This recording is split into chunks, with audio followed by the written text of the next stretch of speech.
Joe Harris, from all that you read, was a spectacular man, significant man, a free man during the pre-Civil War days, who was an entrepreneur, who was a developer, who was a minister, a farmer.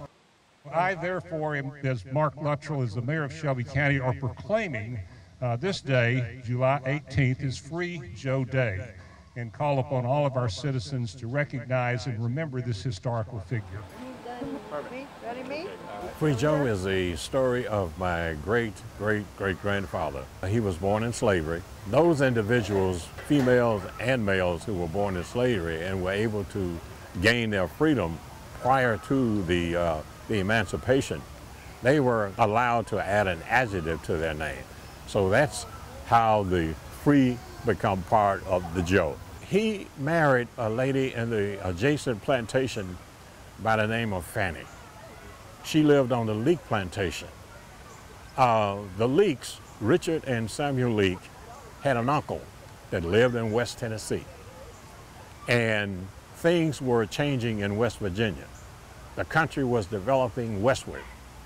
So their uncle, Walter Leek, advised his nephews to move west.